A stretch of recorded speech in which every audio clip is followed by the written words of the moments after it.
It is your warm welcome that greatly encourages me every time I come here to share what I've learned. और पवित्र आत्मा की अगुवाई, परमेश्वर की वचन की अगुवाई, इससे तो मैं प्रेरित होता ही हूँ, लेकिन उससे भी और ज्यादा और मैं भी प्रेरित होता हूँ कि आप लोगों की जो अभिनंदन जो मुझे देते हैं, उसके लिए भी मैं बहुत खुश हूँ। I thank God for all of you because the way in which you welcome, I can see that the hand of the Lord is blessing you, blessing me, and it is so very visible in the way that you welcome me.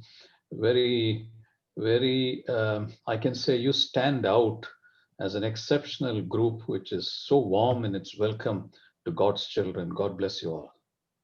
सो मैं समझता हूँ कि मैं बहुत खुश हूँ, क्योंकि आप जब मुझे स्वागत करते हैं, आप ही एक ऐसा ग्रुप है हर समय जो सदैव जागरूक है और एक उत्साह के साथ मुझे स्वागत करते हैं। इससे मुझे समझ में आता है कि आप लोगों में परमेश्वर का वचन की सीखने के लिए उत्साह है।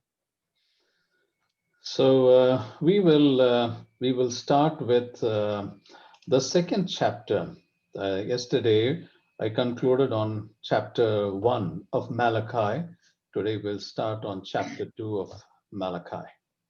और पिछले दिन हम लोग पहला अध्याय और मलाकी का पहला अध्याय हम उसका खत्म कर चुके हैं अध्ययन करने में। आज हम लोग मलाकी का पुस्तक उसका दूसरा अध्याय को अध्ययन करेंगे। I hope the Lord will speak to us. The Lord will add his rich blessing, and the Holy Spirit will guide us into all truth as we study the word from Malachi. और मैं आशा करता हूं कि परमेश्वर का वचन हमें अगुवाई करेगा। परमेश्वर का वचन हम जब सीखेंगे तो हमें आशीषित मिलेगा। और मैं आशा करता हूं कि पवित्र आत्मा की अगुवाई हमें मिलेगा जब हम इस दूसरा अध्याय को अध्ययन करेंगे। All right, today we're going to learn from the second chapter, and the second chapter is also divided into two groups, and I hope to try and complete the first portion of the first half of chapter 2 of Malachi. और ये जो दूसरा अध्याय है, दूसरा अध्याय को भी दो भागों में बांटा गया है। और हम लोग आज पहला अध्याय का दूसरा अध्याय का पहला भाग को खत्म करने के लिए हम प्रयास करेंगे। And as of yesterday, as Sibyl requested, I have posted the two lessons that we learned on chapter 1 yesterday. I hope you have received it. Once you receive it, please go through it and read through it once again, because that will refresh your memories on what we learned. और जैसे कि मैंने कल uncle को notes post करने के लिए मैंने रिक्वेस्ट किया था, वो नोट्स जो है जैसे ही आप लोगों को मिलेगा, आप जाइए उस नोट्स को पढ़िए। पढ़ने के बाद आप लोगों को जरूर आशीष मिलेगी और आप आशीषित पाएंगे। The two messages that we learned from Malachi chapter 1 is, first of all, God's love. The first half we learned is the first 5 verses as God's love. And the second was God speaking to the priests about the sacrifices. और हम लोगों ने पहला अध्याय में दो बातों को अध्ययन किया था। पहला परमेश्वर का प्रेम और दूसरा जो लोगों का परमेश्वर को बलिदान चढ़ाने के विषय में हम अध्ययन किए थे। I give you an exhaustive exposition as much as possible, but I'm sure when you do your personal study, the Holy Spirit will reveal many more things to you. और मैं आशा करता हूं कि इस अध्याय का एक अध्ययन मैं आप लोगों को दूंगा, और जब जब आप लोग अध्ययन करेंगे, पवित्र आत्मा जरूर आप लोगों को बात करेंगे। Today we'll move on to chapter 2, and we're going to focus on the first 9 verses. And the first 9 verses is a warning that the Lord is giving to the priests. और Yeah. Yes uncle continue. Go ahead, please. Go ahead. सो दूसरा अध्याय हम लोग देखते हैं कि परमेश्वर क्या करते हैं ना, वो जो याजक हैं, उन याजकों को वे चिताते हैं, वार्निंग देते हैं। You have to remember this, and I hope you remember that the Lord is speaking to the people of Judah, which is the Lord's chosen people who returned from exile, and he was speaking to them about their condition of sacrifices, how they offer it, their mental attitude, and all that. आप लोगों को एक बात को ध्यान रखना बहुत आवश्यक है कि वे जो लोग थे, वे लोग कहां से, ना बाबुल यहूदा के गोत्र के लोग थे, और उन लोगों का जो मानसिक परिस्थिति को आप समझिए कि वे लोग क्या कर रहे थे, ना परमेश्वर को बलि चढ़ा रहे थे, वो बलिदान परमेश्वर ग्रहण नहीं कर रहा था। Now, this message from the Lord comes to God's chosen people, the Judeans, where they were doing, their heart was not in what they were doing. There was no passion, there was no desire, there was no heart, but because for the sake of doing certain things, they were doing it. और यहाँ पर हम लोग देखते हैं, जो काम उनको करना था वो काम तो कर तो रहे थे, लेकिन नाम के वास्ते ऐसा करना तो है, इसीलिए वे लोग कर रहे थे, लेकिन जो कुछ वे लोग कर रहे थे अपने दिल के साथ और शिद्दत के साथ वे लोग उस काम को नहीं कर रहे थे। As we saw yesterday, the Lord was telling the priests there is a certain way in which God had commanded the sacrifices to be offered, but the priests were unmindful of that. They were not careful about that. और हम लोगों ने पिछले दिन देखा था कि परमेश्वर ने उनको आज्ञा दी थी कि किस तरीके से उनको परमेश्वर के सामने बलि चढ़ाना था, लेकिन उन आज्ञा को वे व याजक लोग पालन नहीं कर रहे थे। So whatever they had to do for the Lord, they were doing it with no heart, they were doing it with no desire, they were doing it with no passion. और It जो was कुछ भी an वे लोग कर रहे empty थे way उनके of मन, offering a sacrifice. जो कुछ भी वे लोग कर रहे थे अपना दिल से, अपना मन से वे लोग नहीं कर रहे थे, नाम के वास्ते परमेश्वर को जा करके बलि चढ़ा रहे थे। Brothers and sisters, the message was to the priests when Malachi was writing it. It also refers to the New Testament priests as you and I are. सो मेरे प्यारो, ये जो संदेश था, ये मलाकी ना उन पुरानो याजकों को वो लोग लिख रहे हैं, लेकिन आज आप और मैं जो नया याजक हैं, ये संदेश आपके और मेरे लिए भी है। The Old Testament priests is what the Lord was addressing it to, but we are known as the royal priesthood in the New Testament times. और जो पुराने नियम में हम लोग देखते हैं, वे लोग तो सिर्फ याजक थे, लेकिन हम लोग कैसे, ना राज पदधारी याजक गण हैं हम लोग। So what did the priests do during the Old Testament times? What is the role of the priest? और उन याजकों का काम क्या था पुराना नियम में? They represented God to the people. वे लोग परमेश्वर को दूसरों के सामने प्रकट कर रहे थे, And also on behalf of the people, they offered sacrifices to God. और वे लोग लोगों के बदले परमेश्वर को बलि चढ़ा रहे थे। Similarly, in the New Testament times, in our present generation, you and I represent God to the world. और वैसे ही आज जो नया नियम के समय में आप और मैं परमेश्वर को इस संसार में प्रकट करते हैं। We carry the word of truth to the lost world, people who are living in sin, the dying world. We are taking the word of God to them. और जो आज संसार पाप में खोए हुए हैं, उस खोए हुए लोगों के बीच में संदेश, सुसमाचार को प्रकट करते हैं। As royal priesthood, this is our job, this is our role, this is what the Lord wants us to do.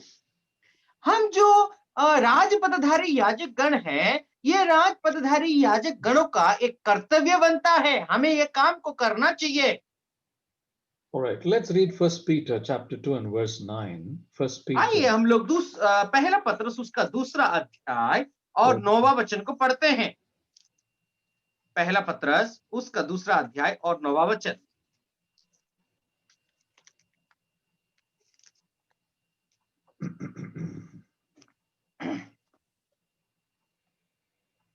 Deepak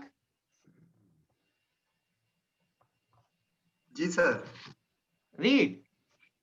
Actually, I was doing some work. Okay. पर तुम एक चुना हुआ वंश और राज पदधारी, याजकों का समाज और पवित्र लोग और परमेश्वर की निज प्रजा हो, इसीलिए कि जिसने तुम्हें अंधकार में से अपनी अद्भुत ज्योति में बुलाया है, उसके गुण प्रकट करो। You see, in Now this I will verse, read, sir. yeah, in this verse, we are called the royal priesthood. और यहाँ पर हम लोग देखते हैं कि राज पदधारी याजकों की समाज। All right. So this message which the Lord is speaking to the priests during the children of Israel time, or during the time of the people of Judah, it also applies to us. मेरे प्यारो, ये जो संदेश न यहूदा के समय यहूदा राज्य जो थी उस समय, उन लोगों को वो संदेश थी, लेकिन वो संदेश आज आपके और मेरे लिए भी है। The message which the Lord is speaking through Malachi is a direct application for us in our lives too, brothers and sisters. मेरे प्यारो, जो मलाखी वो संदेश को जो दे रहे थे, वो संदेश आज आपके और मेरे लिए भी व्यवहारिक है। Right? We need to understand God's purpose in our life, and we need to live that life according to how God wants us to live. और परमेश्वर की उस योजना को हमें समझना है, और परमेश्वर की योजना आपके और मेरे लिए क्या है, उसके अनुसार हमारे जीवन को इस संसार में व्यतीत करना है। Through this message, we can understand one thing very clearly, that God loves his people and God is very passionate concerning his people. और इस संदेश के जरिए इस बात को हम लोग समझ सकते हैं कि परमेश्वर अपने लोगों को प्रेम करते हैं और अपने लोगों के प्रति उनकी एक बहुत बड़ी ध्यान है। Even when we have lost our passion, even when we have lost our desire, there are many things that happen in your life and my life. And so many a times we lose our desire to serve the Lord. We lose our passion to serve the Lord. Despite these situations, God still loves us. God is very passionate towards you and me.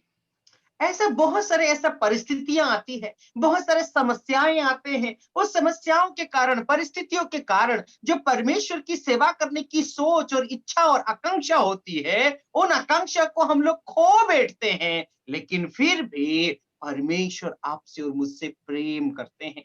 If we turn back and look at our lives, there could have been situations when we have done a service to the Lord just for the sake of doing it. We have lost our desire and passion, yet you find that this God is still passionate and loving towards us.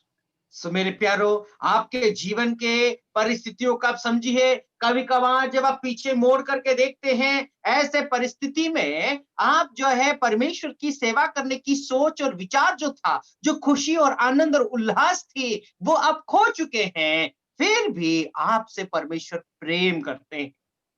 We need to check back our lives. We may be going to the church regularly. We may be taking part in church activities regularly, but is our heart in what we are doing?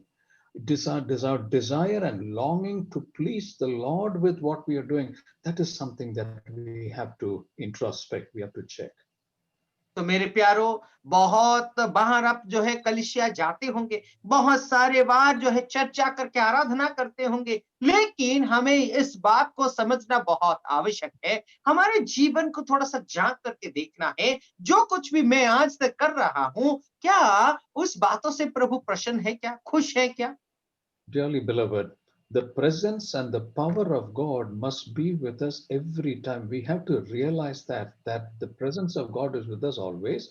And when his presence is with us, what follows is the power of God that should always be exhibited in our lives. So that is something we must be conscious always.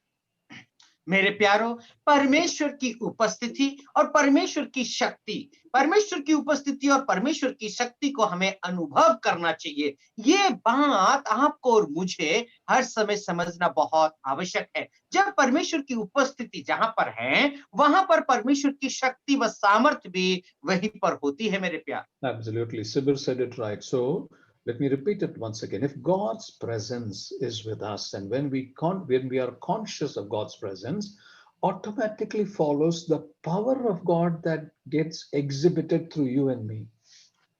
मेरे प्यारो, यदि परमेश्वर की उपस्थिति आपके और मेरे जीवन में है, तो क्या होता है, ये ऑटोमेटिकली क्या होता है ना, परमेश्वर की सामर्थ जो है आपके और मेरे सामने प्रदर्शित हो जाएगा।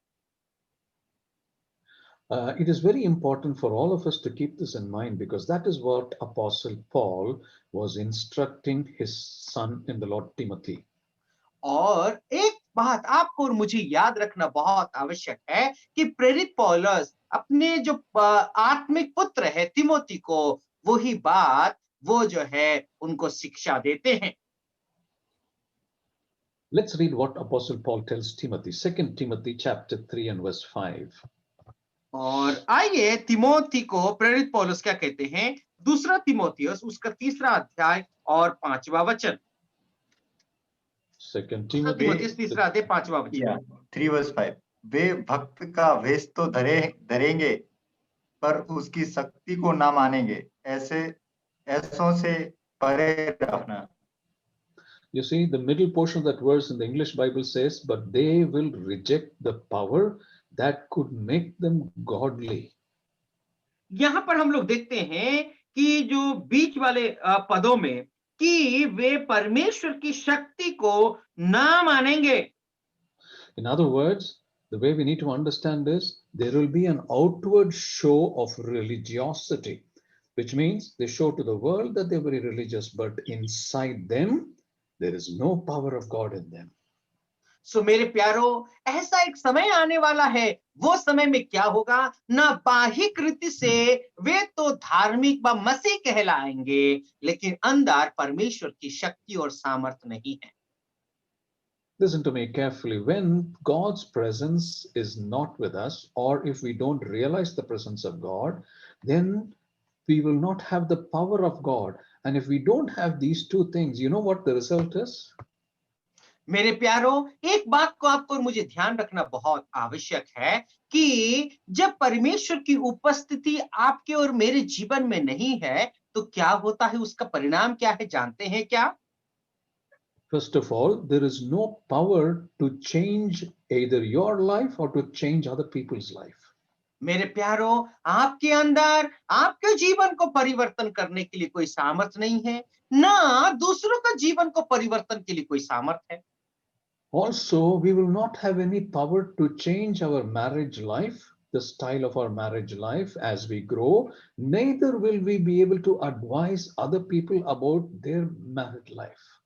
सो मेरे प्यारो, यदि आपके जीवन में परमेश्वर की उपस्थिति नहीं है, तो आपका शादीशुदा जीवन में किसी को आप सलाह, आपके जीवन में सलाह आप खुद दे नहीं सकते, ना दूसरों का जीवन में आप कभी सलाह दे पाएंगे। The married life should be a life that the husband and the wife, they grow spiritually together. Now, when there is no power of God exhibited in your life, it's very difficult to change that life, that married life, and to grow spiritually together, one in the Lord. सो मेरे प्यारो, एक शादीशुदा जीवन जो है क्या है ना, दोनों एक अंग है और दोनों को आत्मिक जीवन में बढ़ना बहुत आवश्यक है। और यदि परमेश्वर की शक्ति एक शादीशुदा जीवन में नहीं है, तो वो दोनों आत्मिक जीवन में बढ़ नहीं पाएंगे। I want to pause here for a moment and give you a pointer here. Now, in a married life, the husband should help the wife to grow spiritually. The wife should help the husband to grow spiritually. If this is not happening in our married life, brothers and sisters, it means the power of God is lacking in your life and my life. सो मेरे प्यारो, एक बात थोड़ी थोड़ी देर जो है आप लोगों को मैं बता करके आप लोगों को थमाना चाहता हूं, आप लोगों को थोड़ा सा रोकना चाहता हूं। क्या है ना, जब आत्मिक जीवन की बात आती है, तो पति पत्नी को आत्मिक जीवन में बढ़ाना बहुत आवश्यक है और पत्नी पति को आत्मिक जीवन में बढ़ाना बहुत आवश्यक है। यदि परमेश्वर की सामर्थ और शक्ति आपके और मेरे जीवन में नहीं है, तो वो दोनों आत्मिक जीवन में बढ़ नहीं पाएंगे। At the time that we get married, both become one flesh, is it not? That's what the scripture says. We all know that very well. We become one flesh. When we become one flesh, How can one part of my body grow and the other part of my body not grow? सो मेरे प्यारो, जब हम शादी करते हैं तो हम लोग क्या होते हैं? एक तन व एक शरीर होते हैं। क्या आप जानते हैं एक तन होने के बाद कि एक शरीर का एक हिस्सा जो है बढ़ता है, दूसरा हिस्सा बिल्कुल नहीं बढ़ता है? क्या ऐसा होना चाहिए क्या? Normally, what happens is, in my understanding, the brothers grow spiritually very well. But what about the wives? Does a husband take care of the spiritual need, the spiritual growth of the wife? Does that happen? If that does not happen, there is something seriously wrong. We have to sit back, take stock of what is happening. And if the power of God is visible and active in our life, this growth can happen mutually to both the husband and the wife. सो मेरे प्यारो, के साधारण तरीके से जो पति आत्मिक रीति से तो बढ़ जाते हैं, लेकिन पत्नी के विषय में क्या है? पत्नी जो है आत्मिक जीवन में नहीं बढ़ती बढ़ती है, तो पति का एक कर्तव्य और दायित्व बनता है कि उस व्यक्ति जो है पत्नी को भी जो है प्रभु में व आत्मिक जीवन में बढ़ाना बहुत आवश्यक है। यदि नहीं बढ़ रहे हैं तो बैठ करके उसके विषय में हमें बैठ करके चर्चा करने का बहुत आवश्यक है। Another thing, when the power of God is not in our lives, we will not be able to bring up godly children, and that too children biblically. सो मेरे प्यारो, यदि परमेश्वर की सामर्थ्य और शक्ति आपके और मेरे जीवन में नहीं है, तो हमारे बच्चों को भी आत्मिक जीवन में हम लोग बढ़ा नहीं पाएंगे। एक आत्मिक जीवन का बच्चों को परवरिश नहीं कर पाएंगे। And if the power of God is not there, we would not be able to do what God wants us to do. यदि परमेश्वर की सामर्थ्य आपके और मेरे जीवन में नहीं है, तो जो परमेश्वर चाहता है उस परमेश्वर की चाहत को हम पूरा नहीं कर पाएंगे। Brothers and sisters, God has got a specific purpose for each one of us in this world. मेरे प्यारो, परमेश्वर का हर एक व्यक्ति के जीवन में उसकी योजना है। And we have to be conscious that if God's presence is with us and the power of God will be visible, then we will be able to do what God wants us to do. सो मेरे प्यारो, यदि परमेश्वर की सामर्थ आपके और मेरे जीवन में प्रदर्शित होता है, तो परमेश्वर जो काम करने के लिए कहता है उस काम को आप और मैं कर पाएंगे। All right, let's read Malachi chapter 2 and verse 3. आइए मलाकी का पुस्तक उसका दूसरा अध्याय और तीसरा वचन को हम लोग पढ़ लेते हैं। देखो, मैं तुम्हारे कारण बीज को छिड़कूंगा और तुम्हारे मुंह पर अपने पांवों के यज्ञ पशुओं का मैल फैलाऊंगा और उसके संग तुझे भी उठाकर फेंक दिया जाएगा। You see, there's a very serious note which the Lord is speaking to the children of Judah. और यहाँ पर देखिए कितनी एक गंभीर बातों को जो परमेश्वर यहूदा के लोगों को बताते हैं। In the paraphrased version that I have, it says, and splatter your faces with the manure from your festival sacrifices, which means the waste, the things which come out of the objects of sacrifice, the animals, the waste which is supposed to be thrown out and which is unclean, the Lord is saying, I'll punish you and your descendants, and I will splatter this on your face. What a very serious rebuke the Lord is giving the priests here. तो मेरे प्यारो, देखिए कितनी प्रभु जो है कैसा काम को प्रभु कर रहा है। यदि उस वचन को ध्यान से पढ़ेंगे तो वहां पर ऐसा लिखा गया है, जो बलि किया हुआ पशु का जो बचा हुआ जो फेंकने वाली चीज, जो आंती वगैरह कुछ कुछ होते हैं, वो फेंकने वाली चीज को प्रभु क्या कहता है, यदि तुम नहीं सुधारोगे तो वो गंदी चीजों को मैं तुम्हारे चेहरे में लेप दूंगा, ऐसा प्रभु कहता है उन याजकों को। You know, those ones, the waste, are the ones to be thrown away. It is to be taken out of the city gates and it is to be thrown away and it is to be burnt. That has never a place in the altar. और आप लोग देखिए उसका जो मल होता है वो शहर के बाहर लेकर के उसको फेंक देना चाहिए। लेकिन प्रभु यहाँ पर क्या कहता है? And that is why God is speaking in quite an offensive language here to make them understand the seriousness of their present condition. That is why the Lord is using that harsh language. और प्रभु देखो इतने कठोर शब्दों को प्रभु यहाँ पर इस्तेमाल करता है कि उन वे लोग जो अभी वर्तमान जिस दशा में है, जिस परिस्थिति में है, उस परिस्थिति को वो समझाने के लिए, उस बातों को दिखाने के लिए प्रभु ऐसे कठोर शब्दों का, कठोर बातों को इस्तेमाल कर रहा है। You know why the Lord is saying that? आप जानते हैं क्यों प्रभु ऐसे बातों को कह The रहा है? Lord wants his chosen children to change their heart. परमेश्वर ये चाहता है कि अपने चुने हुए लोग अपना मन को परिवर्तन करें। The Lord wants them to change their attitude. और परमेश्वर ये चाहता है कि उनका स्वभाव में परिवर्तन आए। The Lord has called them with a purpose, and the Lord wants them to remember what that purpose is, and He wants them to come back to be effective people of God. सो मेरे प्यारो, परमेश्वर कुछ योजना के तहत उनको चुना है और परमेश्वर इसीलिए उनको बुलाना चाहता है ताकि वो जो चुने हुए लोग हैं उनके जीवन में फलदायी जीवन एक जीने के लिए प्रभु उनको बुलाना चाहता है। Read the first verse, and you will understand what is the mind of the Lord when He's speaking to the people of Judea. और आइए पहला वचन को हम लोग पढ़ लेते हैं कि परमेश्वर का मन उन यहूदी यहूदा गोत्र के लिए क्या था, यहूदा जाति के लिए क्या थी। वर्ष 1 वाह याजकों, यह आज्ञा तुम्हारे लिए है। 2 also.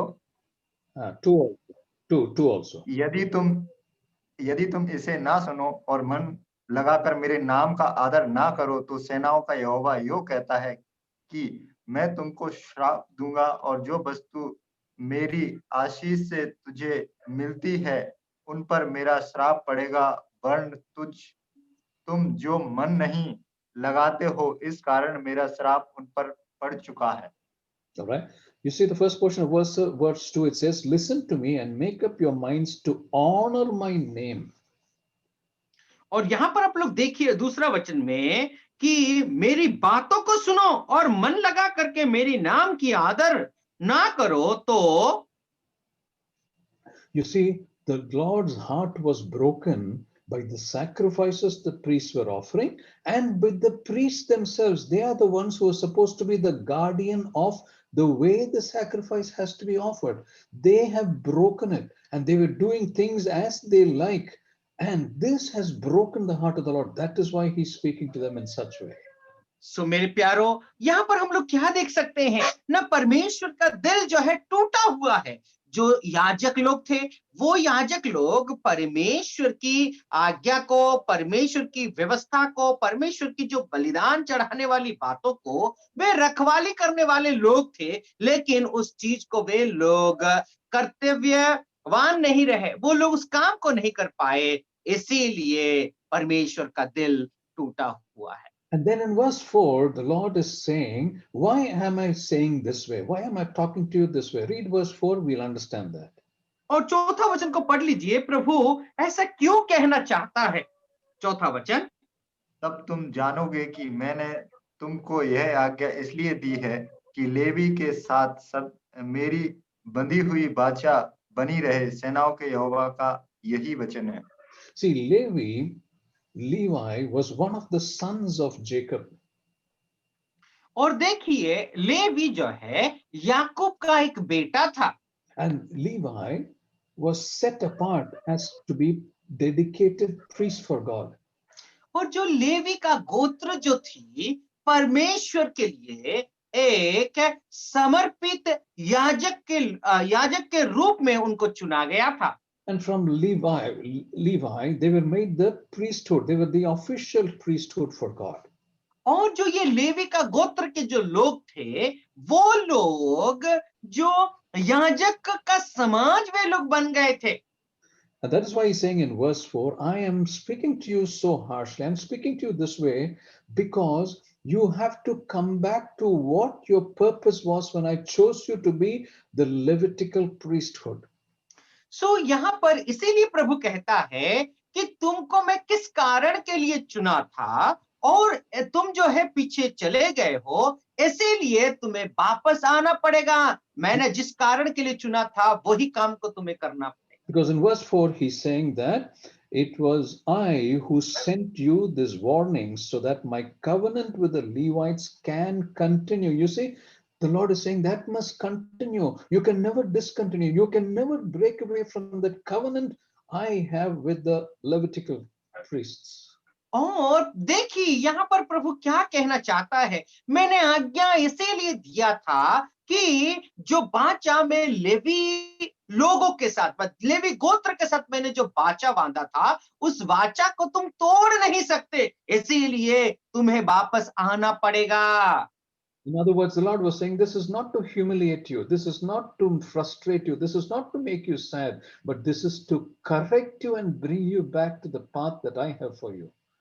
सो यहाँ पर प्रभु का कहने का मतलब ये था कि उनको जो है नीचा देखने के मतलब नहीं, मतलब से नहीं, या फिर उनको दुख देने की मतलब से नहीं, बल्कि उनको सुधार करके जिस रास्ते में उनको जाना था वही राहों पर चलाने के लिए, वही राहों पर ले आने के लिए प्रभु जो है उनको सुधार और शिक्षा दे रहा।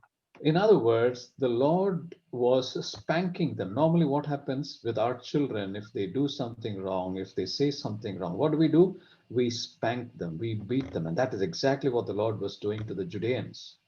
मेरे प्यारो, जैसे कि हम क्या करते हैं ना, हमारे बच्चे यदि कोई गलती कर लेते हैं तो उसको हम लोग पिटाई लगाते हैं, थोड़ा सा उनको जो है पनिशमेंट देते हैं, दंड देते हैं, ताकि वे जो है सही रास्ते पे आए। वैसे ही परमेश्वर जो यहूदा के जो देश था, उन लोगों को भी परमेश्वर ऐसे ही कर रहा है।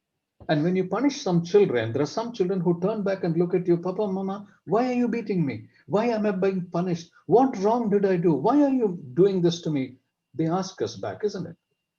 और जब आप बच्चों को दंड देते हैं, कुछ पिटाई लगाते हैं, तो बच्चे जो है मोड़ करके पीछे आ करके पूछते हैं, पापा पापा, मम्मा मम्मा, आप मुझे क्यों पिटाई लगा रहे हैं? मैंने कौन सा गलती की है? ऐसा कहते हैं कि नहीं?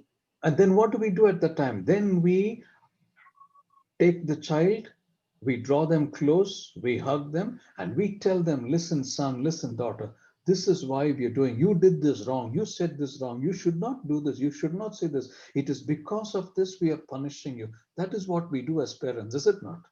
और जब बच्चे ऐसा कहते हैं तो हम जो है बच्चों को पास में ला करके उनको गले लगा करके कहते हैं, बेटा ये काम जो है आपको नहीं करना चाहिए था, ये काम आपको करना चाहिए था। और हम जो है उनको ऐसा कह करके उनको सुधारते हैं कि नहीं?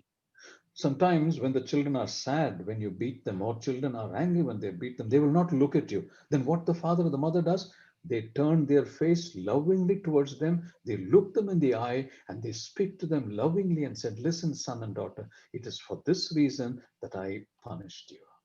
सो मेरे प्यारो, जब किसी बच्चों को आप मार देते हैं, बहुत दुखी हो करके आपके तरफ नहीं देखता है, उस वक्त जो है मम्मा और डाडा क्या करते हैं? बहुत प्यार से उस बच्चों के पास जाते हैं, एक प्यार भरा नजर से उसको देखते हैं और उसको गले लगा करके कहते हैं, देखो बेटा, इसीलिए मैंने आपको दंड दिया, इसीलिए मैंने मारा, करके हम उसको समझाते हैं, प्यार करते हैं। As parents, why do we do it? Because there is a responsibility that God has given to us, that we have to bring up the children in the right way, and they must understand the right from the wrong. That is why we do that, is it not? और हम ऐसा क्यों करते हैं? हम parents होने के नाते, माता पिता होने के नाते, ये हमारा जिम्मेदारी है, ये हमारा कर्तव्य है, ताकि हम जो है और सही रास्ते पे ले आए। और यही जिम्मेदारी परमेश्वर आपको और मुझे दिया है कि नहीं? And we are doing this to teach the children what is the right way of God, of the Lord. और इसीलिए हम लोग करते हैं कि जो सही मार्ग, परमेश्वर की मार्ग क्या है, इसीलिए हम उस रास्ते पे चलाने के लिए इस काम को करते हैं। One thing I must tell the parents at this point in time is, whenever you are punishing your children, Don't punish them out of your frustration or out of anger that you have on something else. Some other thing has happened outside. Some other thing has happened in the family. Some other thing has happened in the place of your work. Then you come home and spank your children.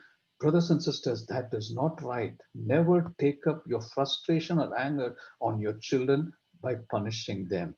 Punish them when it is actually due for punishment. मेरे प्यारो भाई और बहनों, माता पिता, एक बात मैं आप लोगों को बताना चाहता हूं। आप अपना बच्चों को कभी भी दंड तो दीजिए, लेकिन आपके कर्म क्षेत्र में या फिर किसी बात का गुस्सा को अपने बच्चों के ऊपर मत उतारिए। आपके जो कर्म क्षेत्र में कुछ गलती हुई हो, कुछ भी हुआ हो, तो इसीलिए अपने बच्चों को कभी भी दंड नहीं देना चाहिए। Exactly. This is what the Lord was now doing in verse 4 that we read. He's giving them the reason. He's holding them and said, listen, I'm talking to you this way because I want to correct you, because I want to bring you back. You are my chosen people. You are the Levites, and I want you back in that ministry. And that is why I'm talking to you. This is exactly how the Lord was treating his chosen children. और इसी तरीके से परमेश्वर अपने लोगों के साथ व्यवहार कर रहा था, वो शिक्षा दे रहा था। वो ये कह रहा था कि मैं इसीलिए तुमको ये इस तरीके से शिक्षा देना चाहता हूं। क्यों? क्योंकि मैं तुमको प्यार करता हूं करके चौथा वचन में हम इस बात को पढ़ सकते हैं। Brothers and sisters, the way the Levite priests are being corrected, we also get corrected. मेरे प्यारे भाई और बहनों, जो लेवी के लोग जो थे, परमेश्वर जिस तरीके से उनको सुधार रहा था, उस तरीके से आपको और मुझे भी सुधारता है। How do we get corrected? और हम कैसे जो है सुधारे जाते हैं? We get corrected by the word of God. When you read the word of God, God speaks to us. The Holy Spirit speaks to you and says, and listen, and tells you, listen, son and daughter, this is where you've done wrong. This is the mistake that you've done. Correct yourself. The word of God speaks to us. मेरे प्यारे भाई और बहनों, परमेश्वर के वचन के द्वारा हम सुधारे जाते हैं, पवित्र आत्मा के द्वारा हम सुधारे जाते हैं। जब आप परमेश्वर के वचन को पढ़ते हैं, तो जो है परमेश्वर का वचन और पवित्र आत्मा हमें ये कहते हैं, देखो बेटा, तुमने ये गलती की है, ये गलती की है, इससे तुम्हें सुधारने की आवश्यकता है। Apart from that, when you hear a ministry, when you hear a message, or when someone who's spiritually your well-wisher, he or she comes and talks to you and says, listen, you got to correct this, or what you're doing is not right. These are ways in which God shows he loves you, and so he's correcting you.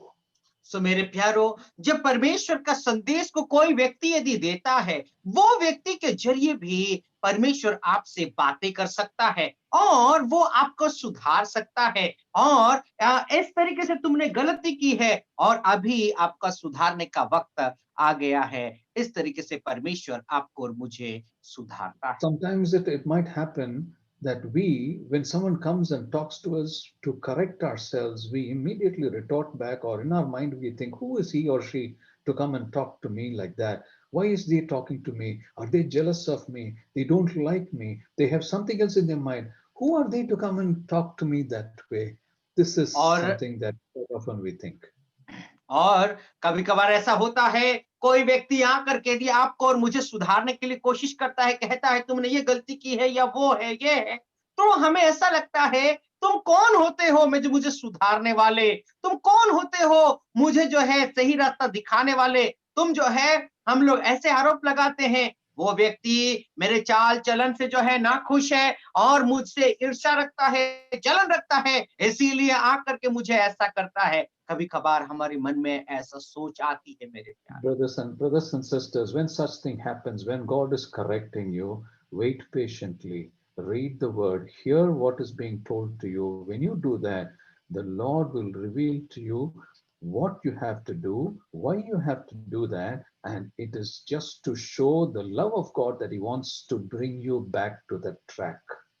सो मेरे प्यारो, आप जो है जब परमेश्वर आपको सुधारता है, धीरज धरिए, धीरज धर करके उस बात को सुनिए। परमेश्वर आपको सुधारना चाहता है और परमेश्वर आप जिस गलत रास्ते में आप गए हैं, उससे आपको वापस ले आना चाहता है। And the Lord is telling the priests here that I have cursed your blessing. You see in verse 2, which we read just now, he says, I will curse even the blessings you receive. और यहाँ पर हम लोग देखते हैं कि मेरी आशीषें में भी मिली है, उन पर मेरा शाप पड़ेगा करके प्रभु कहता है। Our God is a God who loves to bless his people. और हमारा जो परमेश्वर है, वो परमेश्वर जो है परमेश्वर जो है दूसरों को आशीष करने के लिए प्रेम करता है। Why am I saying that? मैं ऐसा क्यों कह रहा हूं? In the Garden of Eden, God created man to have fellowship and union with him. God gave him everything that was good in the garden. He created everything and then he placed man there. But when man sinned, he lost that fellowship.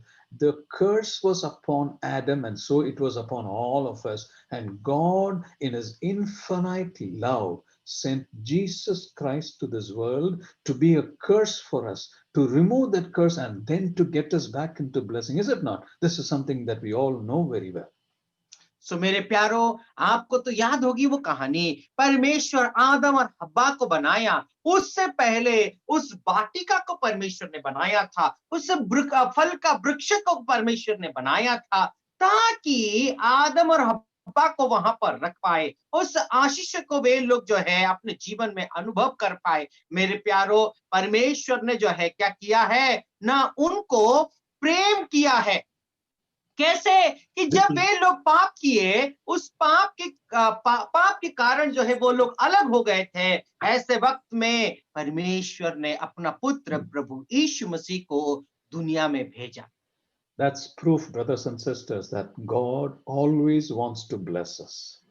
ओ मेरे प्यारो, ये बात तो सच है कि परमेश्वर सदैव आपको और मुझे आशीष देना चाहता है। He loves his children. He loves you and me, and he wants to always bless us.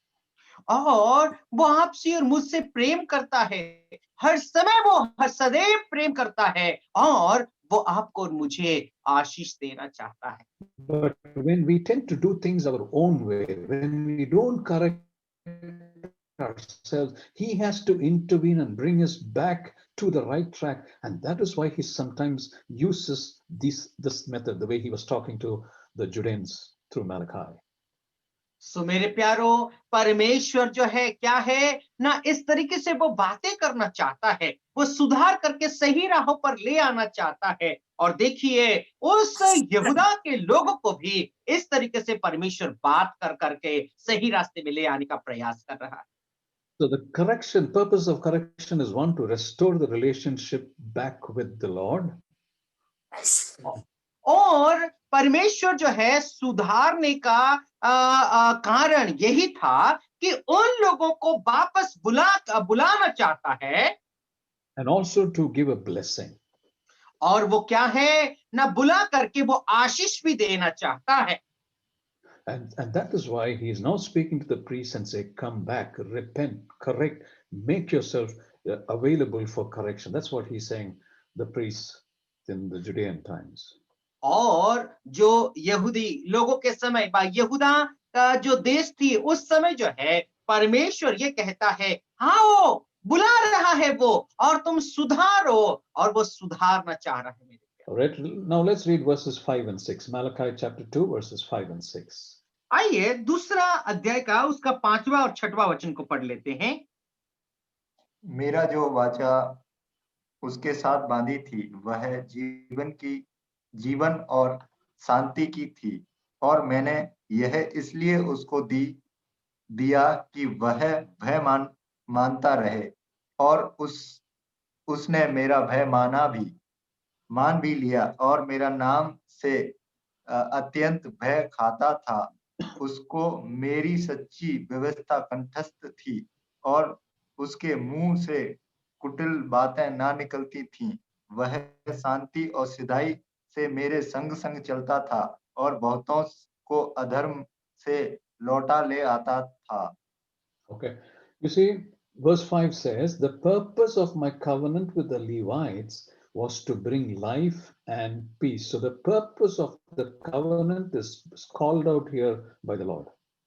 और यहाँ पर देखिए, जो परमेश्वर की वाचा की कारण क्या है, उन लेवी लोगों को वो वापस ले आना चाहता था। These two verses are beautiful verses. और ये दोनों वचन है, बहुत ही सुंदर वचन है। He is now calling out and saying, why did I have this covenant with you? It's for two purposes. It's a covenant of life and it's a covenant of peace. और इस दो वचन में हम लोग इस बात को देख सकते हैं, मैंने आपसे क्यों वाचा बांधा है, उसका दो कारण है। पहला, मैं आपसे प्रेम करता हूं, और उसका जो है मतलब एक शांति की वाचा है। दूसरा, प्रेम की वाचा है।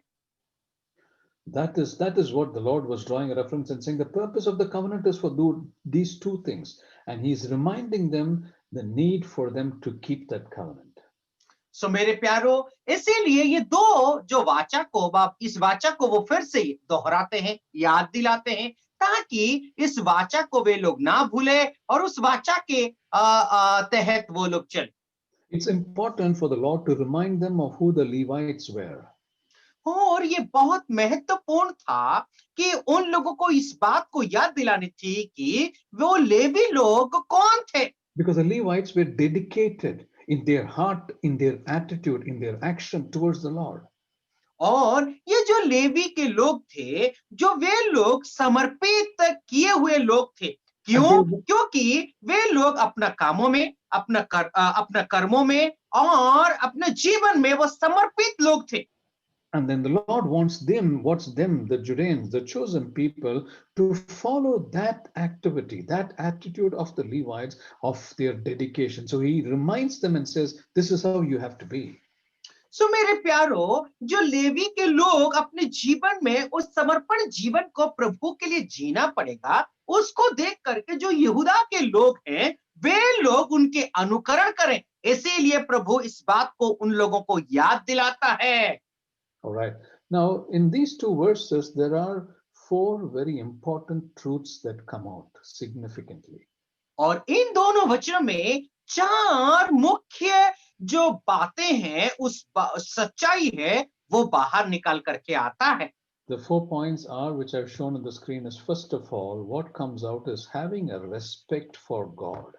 और पहली बात ये है कि परमेश्वर को आदर देने की बात निकाल करके आती है। Number 2 is knowing the word and how to rightly handle the word or instructions of God. और दूसरी बात ये है कि परमेश्वर का वचन को हमें जानना और उस परमेश्वर का वचन को किस तरीके से हमें उसको हमारे व्यवहारिक जीवन में व्यवहार करना है। The third one is to live a life that always glorifies Him. और तीसरी बात यह है कि एक ऐसा जीवन को इस संसार में व्यतीत करना, जो जीवन की हर समय परमेश्वर के लिए महिमा मिलने वाली जीवन, परमेश्वर को महिमा मिलने वाली जीवन को हमें व्यतीत करना। And the fourth one is to helping others to walk with God. और चौथी बात यह है कि दूसरों को मदद करना, और मदद करना इसीलिए कि वे लोग परमेश्वर की राहों पर चलें। All right, these are the four key points that we get from these two important verses. और मेरे प्यारो, ये चार बातों को इन दोनों वचनों में हम लोग देख पाते हैं। Let's take our lessons from these 4 points and see how we can apply it in our lives. और आइए इन चार बातों को हम लोग हमारे जीवन में लागू करें, और हमारे जीवन में कैसे इसको लागू कर सकते हैं, आइए इन वचनों के जरिए हम लोग देखें। All right, let's read verse 5 once again. आइए हम लोग 5वां वचन को एक और बार पढ़ लेते हैं। मेरी जो वाचा उसके साथ बांधी थी, वह जीवन और शांति की थी, और मैंने यह इसलिए उसको दिया कि वह भय मानता रहे, और उसने मेरा भय मान भी लिया, और मेरा नाम से अत्यंत भय खाता रहा था। Yeah, the second part of that verse is important. This required, the English version says, this required reverence from them, and they greatly revered me and stood in awe of my name. और ये दूसरे भाग बहुत महत्वपूर्ण है, इसीलिए कि उसको दया की कि वह भय मानता रहे, और उनमें मेरा भय मान भी लिया है, और मेरे नाम का अत्यंत भय खाता था। In other words, the Lord was telling them, the Levites honored me. The Levites were in awe of me. They gave me all the respect that they need to give me. और ये जो levy के लोग हैं, वे मेरे को सम्मान दे। When people see our lives, brothers and sisters, what do they think about our life? मेरे प्यारे भाई और बहनों, आपके और मेरे जीवन को जब दूसरे लोग देखते हैं, तो हमारे जीवन के विषय में उनका सोच और विचार क्या होता है? What do they think? What do they think about how we conduct our life? और वो लोग हमारे जीवन को देख करके क्या सोचते हैं कि हमारे जीवन को हम कैसा व्यवहार करते हैं? When they look at our lives, do they think that we have a great respect for God? There is a reverence for God? मेरे प्यारो, जब वे हमारे जीवन को देखते हैं, क्या इस बात को वो लोग देख पाते हैं कि परमेश्वर के लिए हमारा बहुत भक्ति है, बहुत भय है, आदर हमारे जीवन से वो लोग देख पाते हैं क्या? Or will they think that, oh, this man or this brother or this sister, they say they have reverence for God, but in their activities, in their language, their communication, we cannot see any honor and respect which they give to God. सो हम लोग क्या देख सकते हैं? वो लोग जो है हमारे कर्म, हमारे जो जीवन में तो देखते हैं, और वो ये कहते हैं हाँ हाँ, उसका वो तो दिखता तो है, लेकिन अपने कर्मों में वो कर करके नहीं दिखाता है। अपने कर्मों में परमेश्वर की भय और भक्ति उसके जीवन में नहीं है। What happens normally when someone is in awe? You see that verse, the last portion of that verse is said, that verse 5 says, let me read that verse, and stood in awe of my name. I don't know how it is mentioned in Hindi. Awe is amazement, or awe is rapt reverence and respect that you have for God. That's awe. That's the meaning of awe. और यहाँ पर हम लोग देख सकते हैं, और मेरे नाम से अत्यंत भय खाता है। Okay, so if someone is in awe of a person, what happens? और देखिए, किसी को नाम को लेकर के कोई व्यक्ति यदि बहुत ही भयभीत हो जाता है, डर Yeah, जाता है, तो क्या होता if है? someone is in admiration of a person, let's put it that way to understand that word of, someone is in admiration for that person, normally what does that person do? और मेरे प्यारो, आप सोच करके देखिए, कोई व्यक्ति यदि आता है, उसको बहुत ही ज्यादा आप सम्मान देते हैं, तो वो व्यक्ति Right? उसको देखने से कैसा उसका जीवन में महसूस होती है? It is very easy to tell that this person admires this person so much by a few things which he does. और ये बहुत आसान होता है कि हाँ, ये जो काम करता है, इस कामों से हमें ये पता चलता है कि इस व्यक्ति को बहुत ही ज्यादा वो सम्मान व आदर करता है। For example, there may be some sports people. If a person is interested in the sport and he will always, or music, they will always have some people as their model. They will always look at them and say that I want to be like that. I want to be like that. Let's imagine that if this person wants to be like so and so in the sports fraternity or so and so in the music fraternity, when another person sees him, they will know all that he is doing will point towards how he wants to be like him. सो मेरे प्यारो, आप सोच करके देखिए, कोई व्यक्ति के जैसा कोई बनना चाहता है, या मान के चलिए कि कोई खिलाड़ी है, उसके जैसा कोई व्यक्ति बनना चाहता हो, या फिर कोई संगीतकार है, उसके जैसा वो बनना चाहता है, उसके कर्मों के जरिए लोग तुरंत बता देंगे कि ये व्यक्ति उसके जैसा बनना चाहता है। What will they do? That person will always be talking about his hero or his model. He will always be talking about him. और वो हर समय क्या करता है ना, वो व्यक्ति जो है सदैव उस अपने हीरो के बारे में बताता होगा, हर समय जो है अपने हीरो के बारे में बात करता होगा। Some of them start dressing like their heroes. और क्या करते हैं ना, अपने हीरो के जैसा कोई वैसे ही वस्त्र परिधान करते हैं। Their hairstyle will change, the way they dress will change, the way they communicate will change, their whole habits and their behavior will change.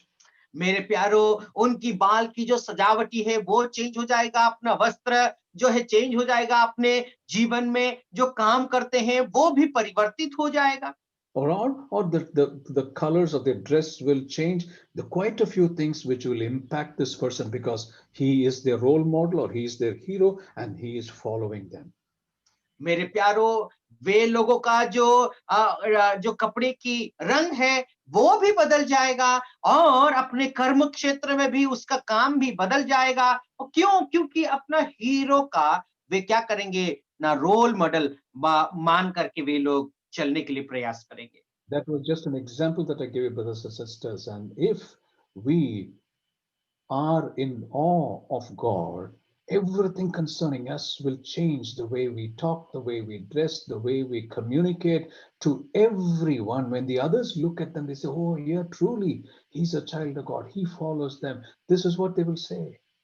मेरे प्यारों, यदि वैसे ही है, हम जब परमेश्वर का भय खाते हैं, भय मानते हैं, तो हमारा जो जीवन है सब कुछ परिवर्तन हो जाएगा।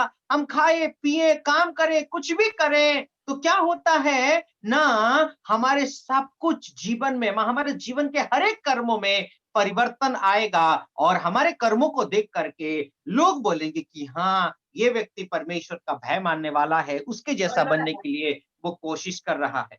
This is the meaning of awe when the Lord is speaking to the Judeans and saying, "The Levites were in awe of me." और इसीलिए प्रभु जो है यहाँ पर कहते हैं कि ये लेवी के लोग जो है पहले मेरा भय खाने वाले लोग थे। Now, while speaking to just now, I remember this illustration which I read many years back. There was a girl, a young girl, who was studying in a college, and she was a child of God. और जब मैं इस वचनों को अध्ययन कर रहा था, उस वक्त मेरे मन में एक उदाहरण जो है ख्याल में आया।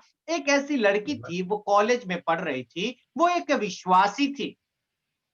Sibyl, not then, now, as I speak now, as you were translating, this illustration came to my mind, so I'm okay, sharing this sorry with uncle, you. Sorry.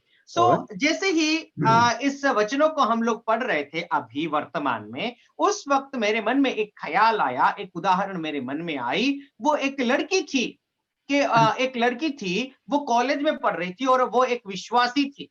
And she was a dedicated Christian, and everyone knows that. And so much so that in college, you know that there is a kind of a different kind of a language they speak when they are friends, when they are together. They make fun. They have all kinds of humor. They have all kinds of words that they use, isn't it? In college, that happens very frequently. सो मेरे प्यारो, आप जानते हैं कि सब लोगों को पता था कि ये लड़की जो है एक अलग किस्म की लड़की थी, एक समर्पित लड़की थी। लेकिन आप जानते हैं कि कॉलेज में किस प्रकार के जो भाषा का प्रयोग किया जाता है। So once it happened that there were a group of our friends were standing and they were making some comments and they were talking something which was some unparliamentary words they were using and they were talking, and this girl was approaching them. This girl was passing by this group of young boys and girls.